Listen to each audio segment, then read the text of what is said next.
오늘 우리들에게 주시는 하나님의 말씀은 잠언 21장 2절로 4절까지의 말씀입니다. 사람의 행위가 자기 보기에는 모두 정직하여도 여호와는 마음을 감찰하시느니라. 공의와 정의를 행하는 것은 제사 드리는 것보다 여호와께서 기쁘게 여기시느니라. 눈이 높은 것과 마음이 교만한 것과 악인이 형통한 것은 다 죄니라. 아멘. 오늘 말씀을 의지해서 스스로를 돌아보는 삶이라는 제목으로 말씀을 드립니다. 여러분들이 오늘의 나의 삶의 시점에서 지나온 삶을 반추해 보면 참 잘 사는 삶이다. 행복한 삶이었다. 아름다운 삶이었다. 괜찮은 삶이었다. 이런 마음이 드시는지요? 만약에 그런 마음이 드신다면 그 이유가 뭘까요? 이런저런 우여곡절은 있었지만 그래도 추위를 피하고 등 따숩게 누울 수 있는 집도 한 칸 있고 남들처럼 그렇게 많이 갖지는 못했지만 삼시세끼 걱정 없이 먹을 수 있고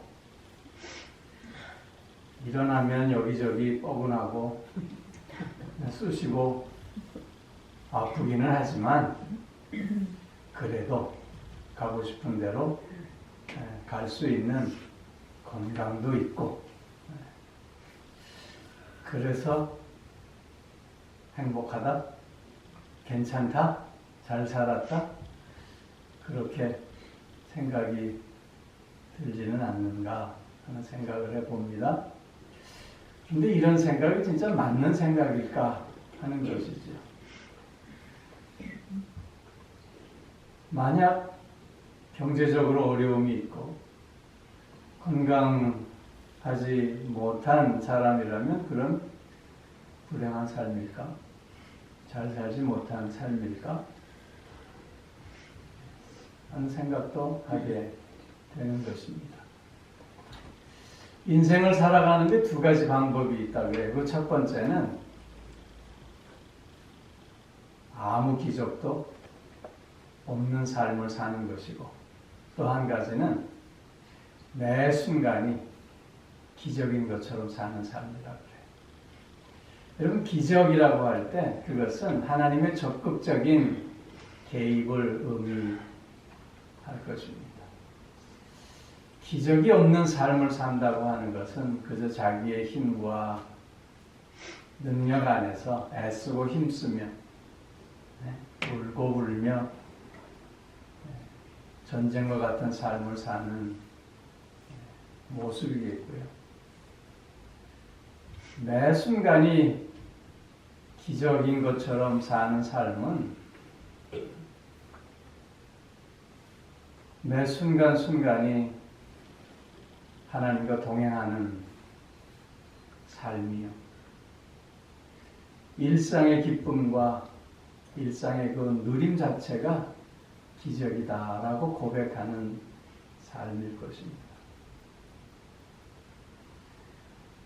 아침에 눈을 뜰 수 있음이 기적이고 오늘도 하루를 기쁜 마음으로 감사의 마음으로 시작할 수 있음이 기적이고 순간순간 마음의 평안을 누릴 수 있음이 기적이다. 무리를 걸을 수는 없지만 공중부양을 한다거나 초자연적인 이적을 행하고 체험하지는 못하지만 매일매일이 은혜요. 그래서 매일매일이 감사한 삶, 그게 기적이 아니겠는가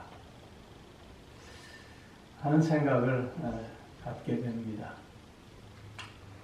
사도 바울은 자신의 말년에 스스로의 삶을 이렇게 고백하고 있습니다. 디모데후서 4장 7절 이하에서 보면 내가 선한 싸움을 싸우고 달려갈 길을 다 마치고 믿음을 지켰노라.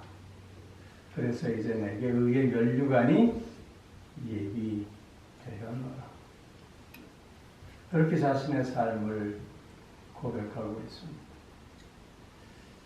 나의 나됨이 하나님의 은혜라고 고백하는 사도 바울의 그 입장에서 그의 삶을 그렇게 말년에 정의하고 있음은 매 순간순간 하나님의 임재와 하나님의 개입을 경험하면서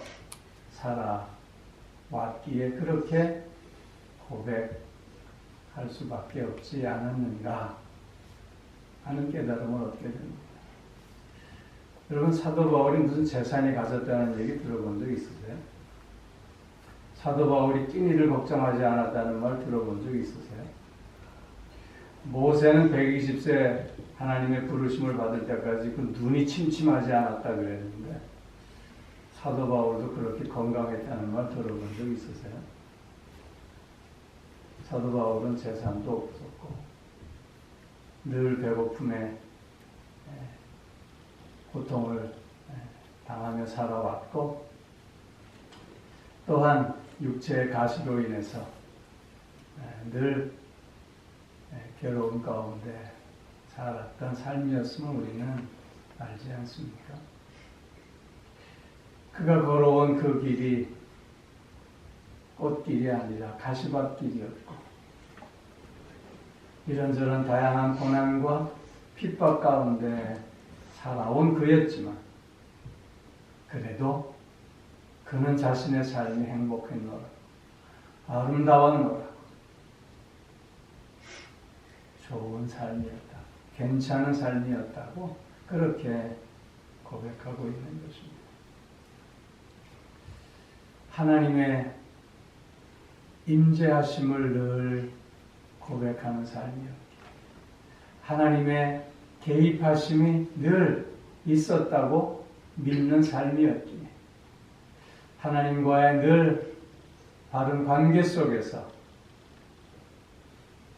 하루하루 기쁨과 감사와 찬양의 삶을 살았던 그였기에 그는 그렇게 고백할 수 있지 않았나 생각합니다.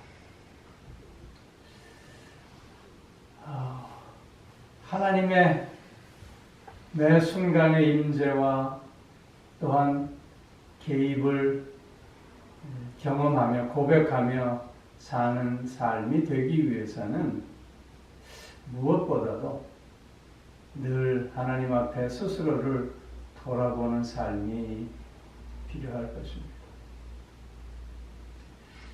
하나님과의 깊은 관계 속에서 사는 삶이야말로 가장 복된 삶이고 가장 행복한 삶이고 아름답고 좋은 삶임을 우리가 고백하고 있다면 늘 하나님 앞에 자신을 온전히 내려놓고 스스로를 돌아보는 성찰의 삶을 살 수 있어야 할 것입니다.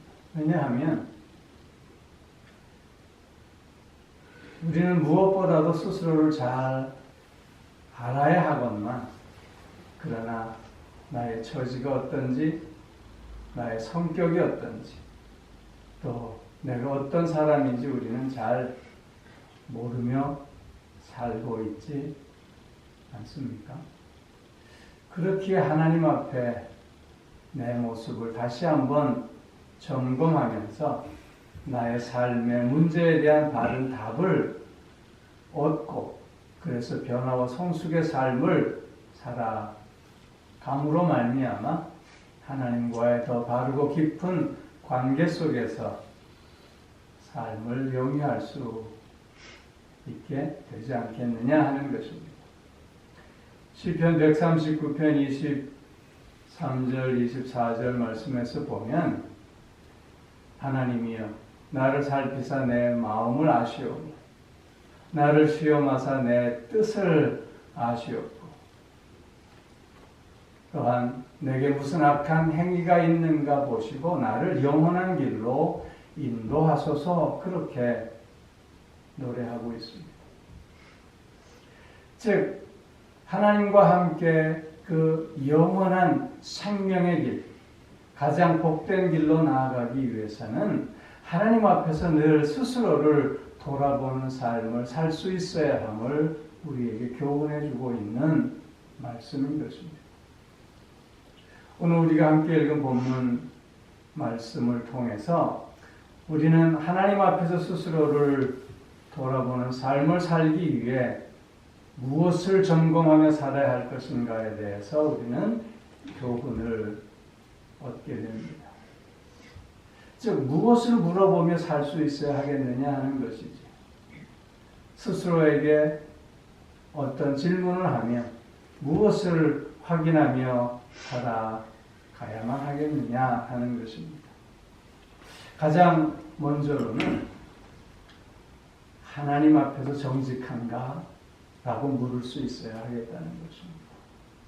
오늘 본문 2절 말씀에 사람의 행위가 자기 보기에는 모두 정직하여도 여호와는 마음을 감찰하시느니라 말씀하고 있습니다.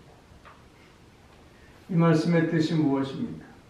스스로는 옳다고 여길 수 있지만 그러나 하나님은 그렇지 않다. 그렇게 말씀하실 수 있음을 강조하고 있습니다.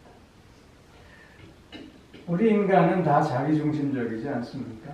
우리 인간은 다 이기적이지 않습니까?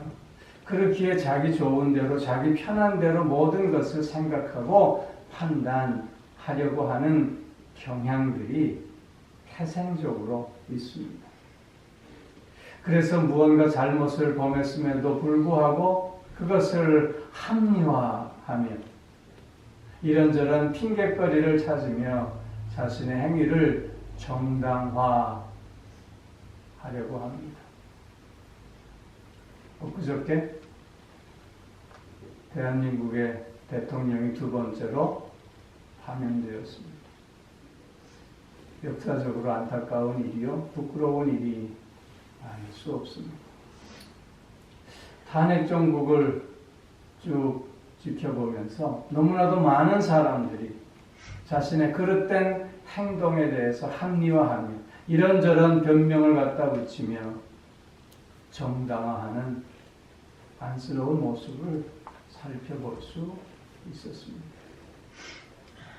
사회의 지도층이라고 하는 사람, 소위 엘리트들이라고 하는 사람들의 민낯을 볼 수 있었습니다. 그러나 저들만 그럴까요? 우리 역시 그와 같은 범주에서 예외는 아니지 않겠는가 생각해 봅니다. 특별히 우리는 믿음으로 사는 사람들입니다. 하나님을 잘 믿는다고 그렇게 주장하며 또한 그렇게 믿고 있는 사람들입니다. 그러나 그럼에도 불구하고 우리들의 실제적인 삶의 모습을 들여다보면 오히려 하나님과 멀리 떨어져 있지는 않는다. 오히려 죄를 범하며 하나님과 원수된 일을 행하고 있지는 않았는가.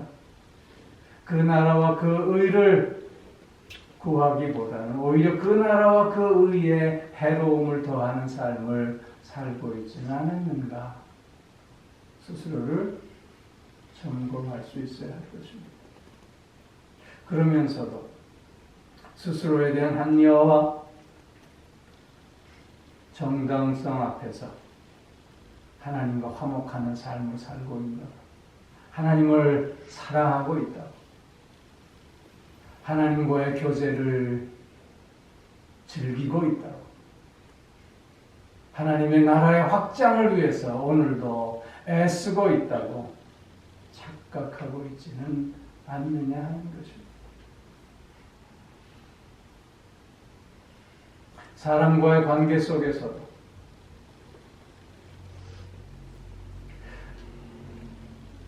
속으로는 불의하면서 의로운 척하고, 속으로는 잔인성이 가득하면서도 친절의 모양을 드러내 마음속에 거짓됨이 있음에도 불구하고 진실인 양 그렇게 살고 있는 우리의 모습들은 아니냐 하는 것입니다. 스스로에게 대해서도 더러우면서도 깨끗한 척하고,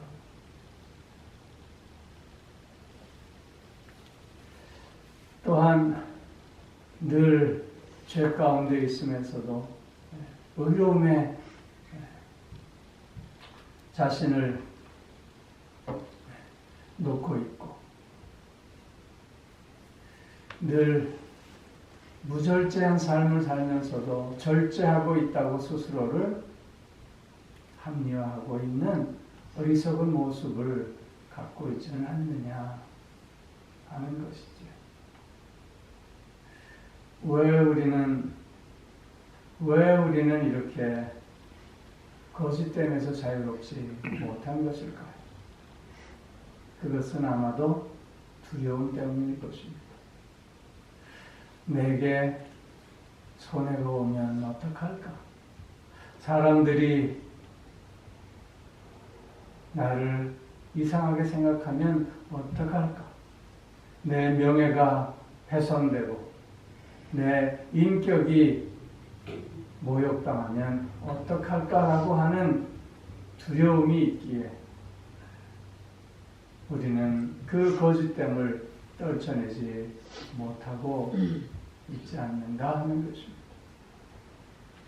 또한 자기 의의에 빠져 내가 하는 모든 일은 다 옳은 거라고 하는 착각 속에 그릇된 방향으로 나아가면서도 옳은 방향으로 가고 있다고 그렇게 주장하고 있는 모습은 아닌가 되돌아볼 수 있어야 합니다.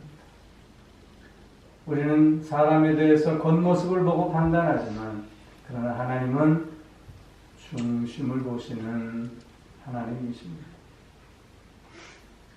우리는 그래서 사람들 앞에 나를 오늘 세워내기보다는 하나님 앞에 먼저 나를 세워내고 하나님 앞에 정직함을 지키겠노라 늘 새롭게 다짐하는 우리가 될 수 있어야 할 것입니다. 하나님 앞에서 정직한 삶, 하나님 앞에서 모든 것을 내려놓고 모든 것을 고백하며 그 하나님 앞에 내 모습 그대로를 드러내며 오늘도 그 내 모습 속에서 나를 진솔하게 드러내고 표현하는 삶을 살아가니 더욱더 하나님과의 깊은 관계를 맺어가는 삶의 방법이 아니겠느냐 하는 것입니다. 하루를 살고 하루를 마치면서 나는 오늘도 하나님 앞에 정직했는가 늘 묻는 우리가 될 수 있기를 소망합니다. 두 번째로는 의와 공평을 행하고 있느냐 하는 것입니다. 오늘 3절 말씀에서 보면 공의와 정의를 행하는 것은 제사 드리는 것보다 여호와께서 기쁘게 여기시느니라 말씀하고 있습니다. 우리가 먼저 읽은 성경은 의와 공평을 행하는 것 그렇게 표현하고 있습니다.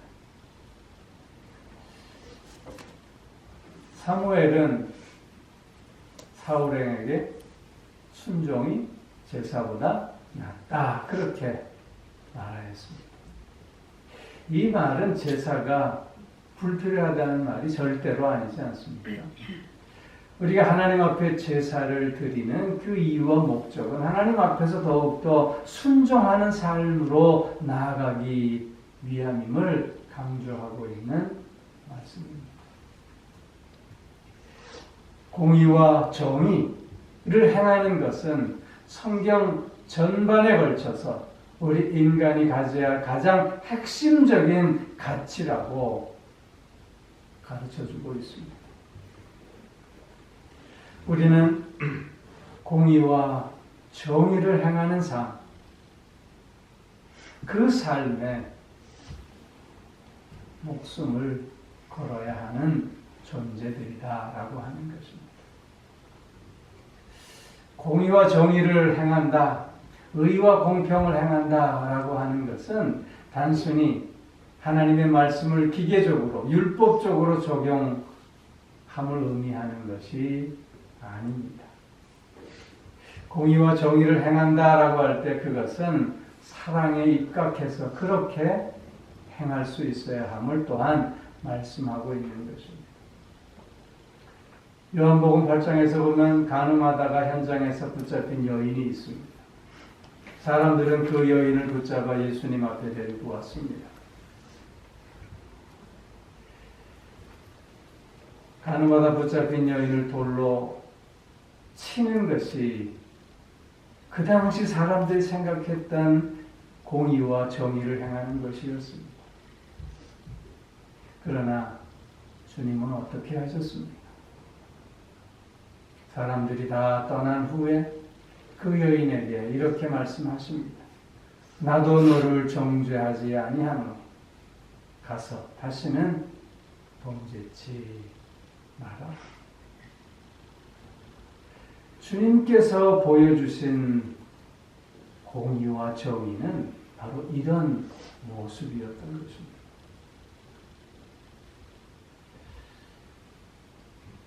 아버지의 재산을 갖고 떠난 탕자 이야기를 잘 아시지요? 그가 가진 어려움을 겪다 집으로 돌아왔습니다. 아버지는 그 아들을 보고 손에 금가락지를 끼우고 살진 양을 잡아 잔치했습니다. 들에 나가 일하다 돌아온 큰아들이 어떻게 했죠?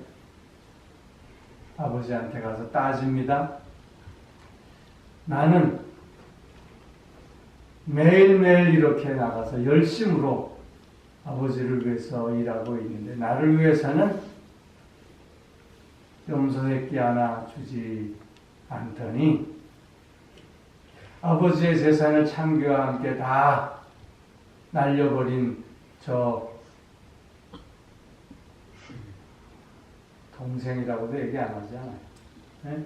저놈에게는 어찌 이렇게 잔치를 배설할 수 있느냐. 큰아들에게 있어서의 공의와 정의는 바로 그런 것이었지만 그러나 아버지에게 있어서의 공의와 정의는 다른 모습이었습니다. 내 것은 다 너의 것이고 내 동생은 죽었다 살아 돌아오지 않았느냐. 사랑이 근본이 된, 사랑이 바탕이 된 공의와 정의를 행하는 모습을 이렇게 성경은 우리에게 보여주고 있는 것입니다. 우리는 오늘 많은 사람들과의 만남 속에서 사랑에 입각하여 이렇게 공의와 정의를 행하는 삶을 살았는가를 또한 물을 수 있어야 하는 것이지요. 오히려 내 생각과 내 판단과 내 편견으로 말미암아 정죄하는 모습이 있지는 않았는가. 그것이 정의와 그것이 공의라고 생각하며 매몰찬 모습은 없었는가 물을 수 있어야 하겠다는 것입니다. 사랑에 입각하여 정의와 공의를 행하는, 의와 공평을 행하는 우리의 삶이 되어질 때